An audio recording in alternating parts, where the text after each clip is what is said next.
Bon les amis, on va se retrouver cette fois pour le montage du Vario. On va le faire sur l'établi plutôt que de le faire sur la mob. Ce sera bien plus facile. Donc je rappelle, hein, un Vario Doppler RN3 pour 51 Magnum contre un Vario sans embrayage juste ici. Alors normalement, pour enlever un Vario, le mieux c'est d'acheter un arrache qui est disponible en vente sur tous les sites de 50 cm3 ou encore le site Mir35, etc. Mais moi, j'en ai pas. Et je suis un peu un barbare. Alors j'utilise la méthode des deux tournevis. Donc la méthode des deux tournevis, c'est soit ça marche, soit ça marche pas. Donc en d'autres termes, soit on achète un arrache, soit on n'en achète pas. Bon, le mieux c'est d'en avoir un, je vous rassure. C'est que j'en ai pas un sous la main. Donc c'est assez compliqué. Donc vous mettez un tournevis de chaque côté, puis vous forcez. Donc moi, je vais faire ça et je vous reprends dès que c'est bon. Voilà, j'ai enfin terminé ma technique de sagouin. Hop là. Embrayage déposé. Du moins variateur, parce que l'embrayage il est pas prêt. Donc là, on va procéder à la pose du Doppler.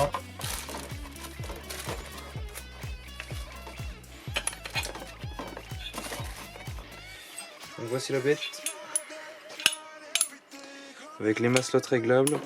Bon, les maslottes...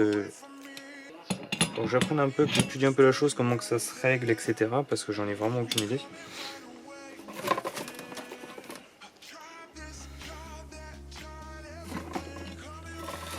Hop. Les boulons. On va serrer tout ça. Ah, c'est un boulon qui est plus gros celui-ci. C'est un boulon qui est plus gros.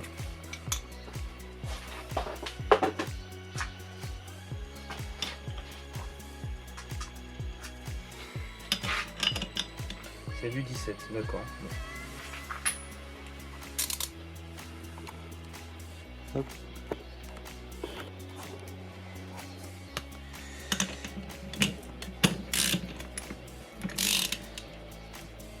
Donc le mieux là pareil c'est d'utiliser un bloc piston. Moi j'en ai fabriqué un avec une bougie. Pareil je pourrais vous faire un tuto si vous le souhaitez. Mais le souci c'est qu'il faut vraiment bien mettre du scotch pour pas abîmer le haut du piston et pour pas passer à travers tout simplement. Et il faut pas serrer comme un gros neuneu quoi. Donc moi je préfère les serrer comme ça en tenant à la main. Franchement j'ai jamais eu de souci en faisant ça donc je continue jusqu'à temps d'avoir un souci quoi. Très clairement. Puis je pense pas que ça s'en est comme ça.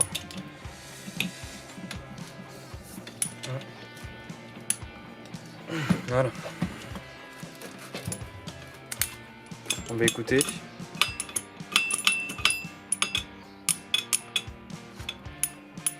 Là, on va être prêt à remonter le moteur. Avant de le remonter, je vais quand même étudier pour mettre tout ce qui est petite maslotte. Pour voir comment ça fonctionne. Je vais lire la documentation hein, parce que très clairement, j'ai jamais fait ça. Donc on va voir. Je vais mettre un petit coup de propre au bloc aussi. Et puis on se retrouve lorsque le moteur sera monté dans la mobilette. Parce que je vous ai déjà fait des tutos comment les monter dessus. Donc voilà.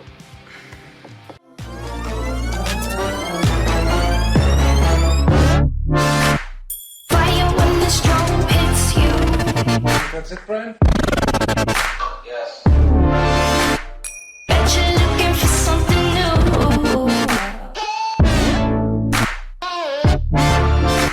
Staring up across the room.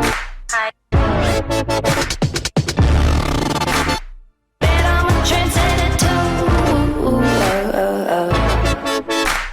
Bulletproof on another level ahead of the crew. Select never settles. It only gets better the more you see. Bon, j'ai tout monté sur le moteur, comme vous pouvez voir, sur le cadre. Hop, tout est monté. Ça coule un peu de liquide de refroidissement parce que mes durites sont vraiment mortes. J'en ai des neuves donc je mettrai les neuves. J'ai pas mis la courroie parce que je peux pas le démarrer avec la courroie parce qu'elle est trop épaisse. Et comme vous pouvez voir, ça frotte contre contre le Doppler. Bon, j'ai fait le premier démarrage sans vous parce que j'ai eu pas mal de soucis, j'ai peiné à régler l'allumage, etc. Parce que j'avais un outil, mais je vous déconseille l'outil bas de gamme à 10 € de chez Mir35 parce que les finitions sont vraiment pourries. Je vais vous le montrer. Voilà, vous pouvez voir que le filetage, en fait, c'est des trucs qui sont faits dans des moules et c'est complètement pourri, quoi. Enfin, clairement, je vous déconseille vraiment. Donc, je vais vous faire un petit démarrage. Hop, j'ai enlevé la courroie.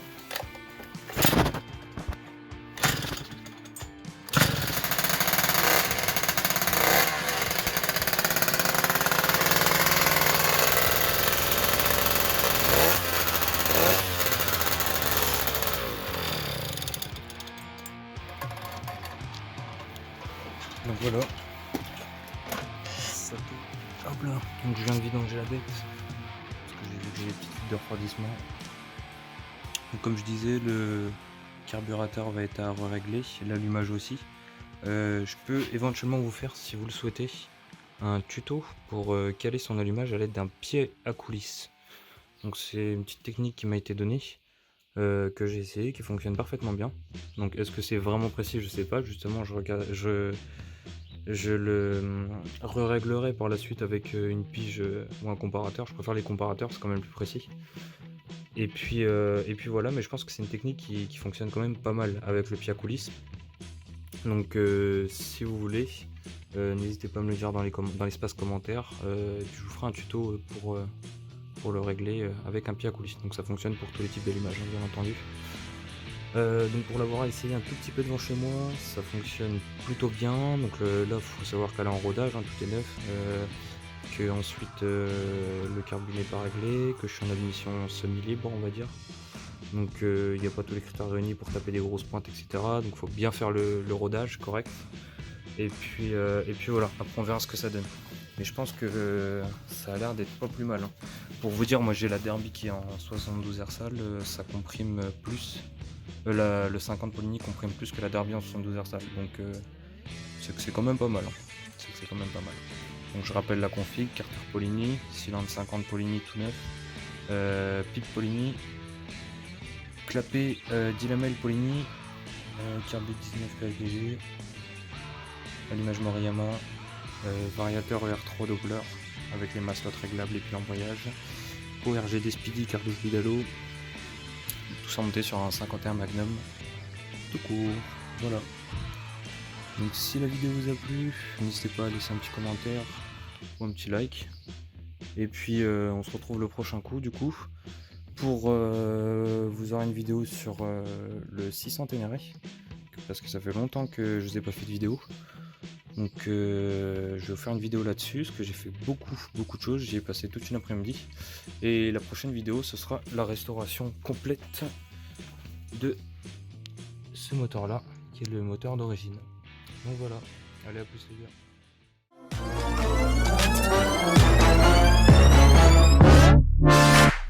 Fire when the strobe hits you. That's it, Brian? Yes. Bet you're looking for something new.